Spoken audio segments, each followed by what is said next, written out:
Bonjour à tous, au programme ce soir, on va aller voir Danone. Danone qui nous donne des signaux assez positifs. On repart peut-être sur un bull run sur cette action. On ira voir aussi Apple.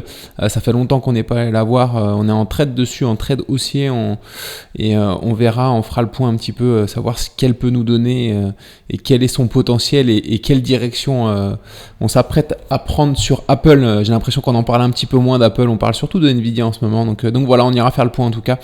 Mais on commence par les indices comme tous les jours, le SP500 qui a bien réintégré son biseau ascendant là, qui arrive sur la résistance du biseau, qui est très proche de son objectif des 5155, les objectifs de cet élargissement descendant, je le rappelle. Alors c'est beau d'atteindre ces objectifs là, parce que je me souviens quand on a cassé par le haut cet élargissement, alors on n'avait pas encore lancé la chaîne YouTube, mais quand on vient faire le pullback, le throwback ici, les 80%, regardez, les 80% d'objectifs validés sur ces figures là, sur les élargissements descendants cassés par le haut. Mais quand on est ici, on n'y croit pas trop à ces 80%, sachant qu'il y a des news toujours catastrophiques à ce moment-là. Il y a un mouvement qui est un peu latéral, donc voilà, mais ça, on finit par y arriver. Donc voilà, avec des gros mouvements haussiers. Et puis voilà, on voit aussi qu'on a eu un élargissement ici descendant en cours de chemin ici, qui a été, les objectifs ont été validés. Donc c'est vraiment des statistiques assez puissantes. Donc voilà, après. Qui dit 80% d'objectifs validés dit aussi qu'il y en a 19% qui sont pas validés. C'est quand même une fois sur 5, donc il faut s'y attendre. Il ne faut pas faire all-in sur des choses comme ça.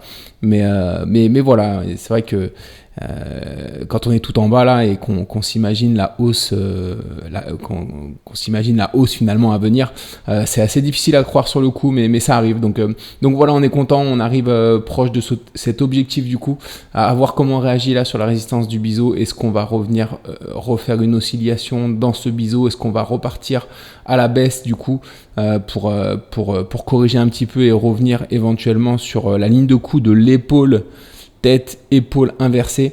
Voilà, est-ce qu'on va casser ce biseau ascendant par le haut pour avoir une accélération haussière pour aller rejoindre les objectifs de cette épaule, tête, épaule inversée.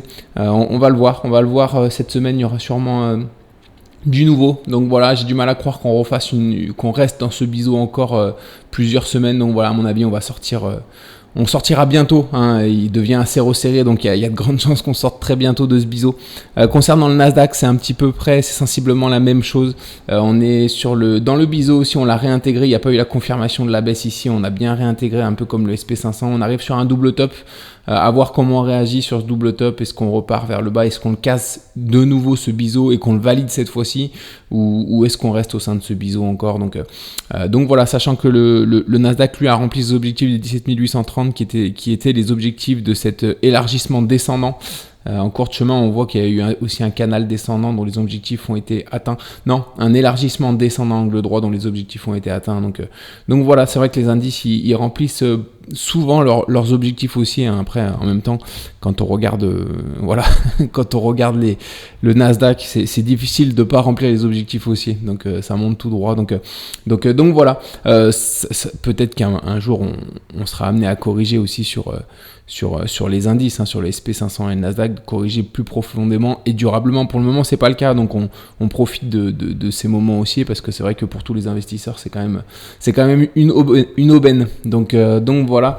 Alors on commence du coup, on va aller voir les indices européens, le CAC 40. Le CAC 40 qui a cassé par le haut du coup cette consolidation latérale. Donc on est parti sur la jambe haussière qu'on attendait du coup.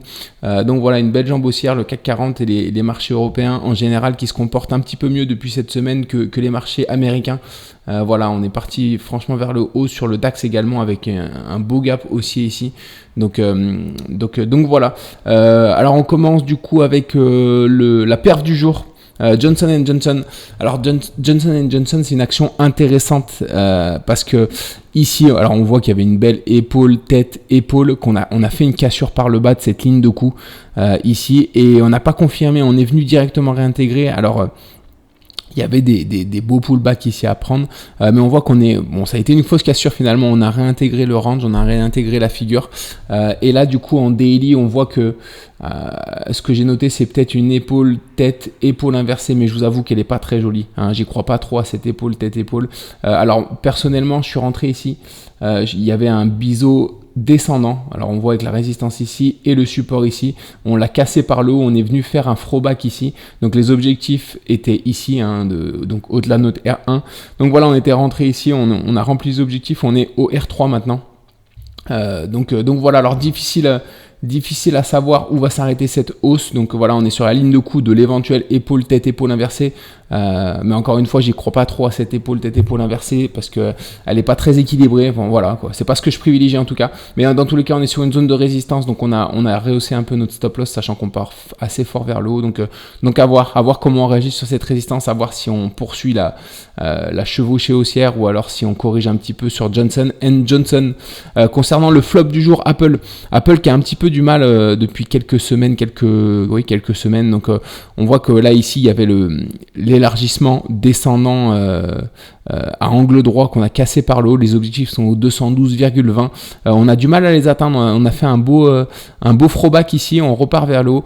Et c'est vrai que c'est un peu surprenant parce que Apple c'était quand même la valeur phare des indices américains et c'est vrai qu'elle a un peu de mal à partir vers le haut alors que les indices américains sont quand même en bull run depuis quelques semaines. Apple stagne un petit peu sur les mêmes niveaux alors que est-ce qu'elle prend un peu d'énergie, elle consolide avant vraiment de partir vers le haut et de prendre le relais de Nvidia, etc. Ou alors est-ce qu'on est sur un essoufflement finalement de cette action qui n'est plus la chouchoute de toutes les actions, hein. C'est vrai que maintenant encore une fois avec Nvidia, avec ce genre, avec l'intelligence artificielle, voilà, il y a peut-être les investisseurs qui se tournent vers autre chose. Donc voilà, en tout cas, on va continuer. On est rentré à la hausse ici, donc on a un trade qui est assez qui est mal engagé, on va dire, sachant que ici j'ai l'impression qu'on fait une sorte d'épaule tête épaule qu'on pourrait casser par le bas. Donc voilà, ou alors on a également la possibilité d'un triangle descendant. Donc on sait pas trop où on en est. En tout cas, il n'y a pas quelque chose de très clair. Peut-être aussi également un triangle ascendant, ça ce serait plus positif pour Apple en vue d'une cassure sûrement vers le haut pour atteindre ses objectifs. Donc voilà. Mais en tout cas, elle peine à aller chercher les objectifs pour le moment, Apple. Et ce qui est surprenant, c'est que encore une fois, elle stagne alors que tous les indices partent vers le haut. Donc voilà, elle est un peu à contre-courant du reste des actions en ce moment. Donc voilà, mais on va continuer à suivre ça. En tout cas, on va voir quelle direction elle choisit dans ces prochaines semaines. En ce qui concerne l'opportunité de lundi, du coup, Danone est intéressante. Danone, elle est intéressante parce qu'on a cassé un niveau intéressant. Alors, je vais la mettre en mensuel pour vous montrer que c'est vraiment une valeur qui est très haussière. Donc voilà. Et alors là, on a fait un double bottom. On a fait un bottom ici, un autre ici, et on a cassé la ligne de coup qui est ici. On l'a cassé ici, donc on est parti vers le haut. On a buté. On peut tracer un canal aussi ascendant ici. Donc on a buté sur la résistance de ce canal. Voilà, et on est venu on vient faire un throwback en tout cas sur la ligne de coup, sur la résistance de l'ancien double top du coup.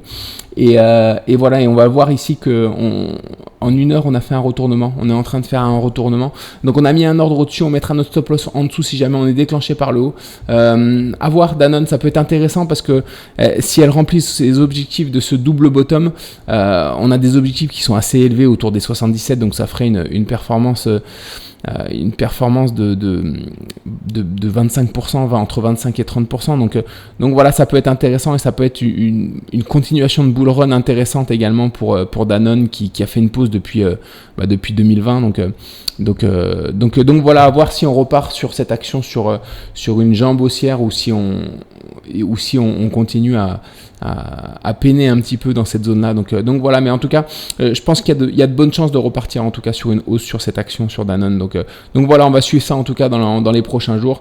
Et puis c'est tout pour moi ce soir. On se retrouve du coup mardi matin pour le bilan de la journée de lundi. Je vous souhaite une excellente fin de week-end. À très vite.